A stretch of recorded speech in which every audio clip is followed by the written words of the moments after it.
Bienvenue aux îles, nous sommes ici sur un archipel qui s'est constamment développé depuis les années 90 et depuis la chute des stocks de poissons, en partie grâce à un secteur. Ce secteur, c'est le tourisme, près de 60 000 visiteurs chaque année aux îles. Ça a permis de développer des pans entiers de l'économie. On se trouve ici dans un supermarché avec des produits locaux qui sont regroupés sous un même label, le Bon Goût Frais des îles, les producteurs qui ont su finalement tirer leur épingle du jeu, et ce, en partie grâce au tourisme d'expérience.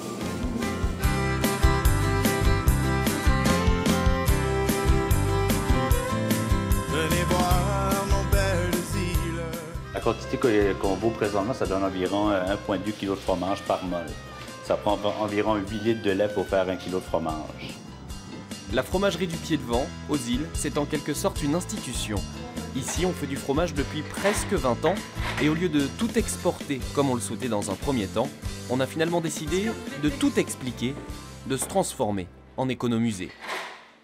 De saison en saison, l'achalandage touristique a fait qu'il y avait plein de gens à la boutique.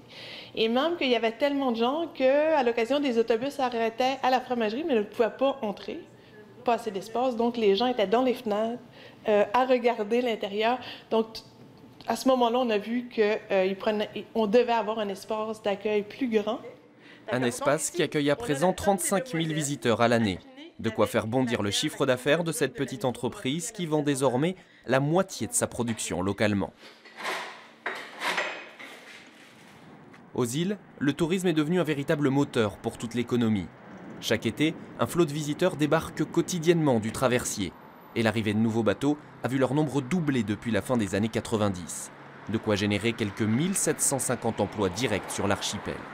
De près ou de loin, tout le monde en a profité. Encore fallait-il pouvoir les héberger.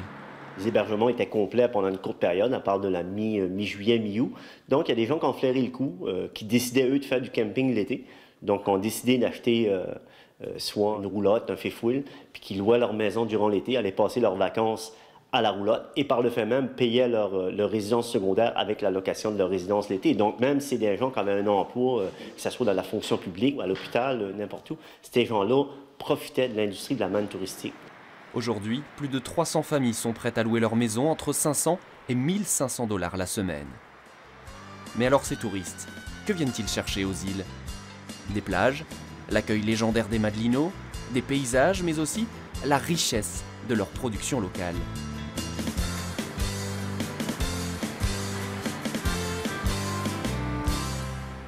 On met ça sur les chariots, on amène ça ici, et on grimpe là-dedans. On se passe les baguettes dans la main et on remplit graduellement notre fumoir de haut en bas. Ouvert en 1942, le fumoir de la famille Arsenault a été frappé de plein fouet par la crise de la pêche.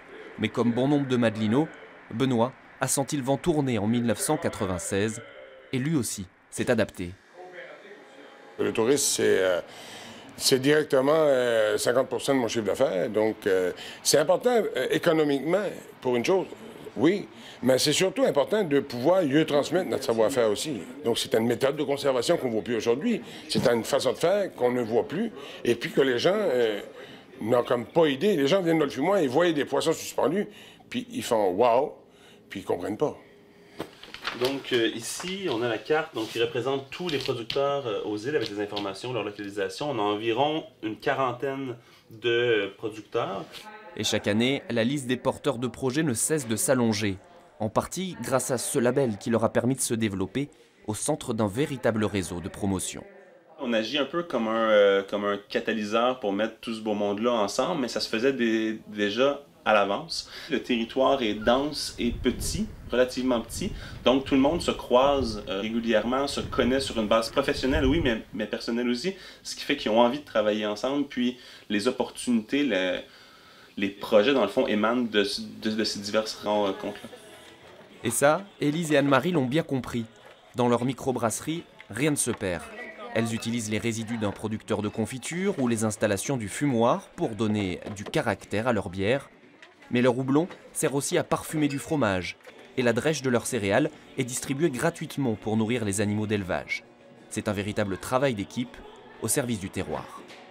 C'est une île, hein, on se partage un peu l'entraide est importante, puis cette espèce de tarte-là où on est tous en interaction, donc faut se la partager de façon positive et non pas se l'arracher. Ça, le touriste le sent bien, ça. Puis il sent que quand il est accueilli quelque part, bien, on ouvre une fenêtre sur autre chose aussi, sur d'autres producteurs qui les incitent à aller voir. Puis ça, je pense que c'est bien véhiculé par tout le monde.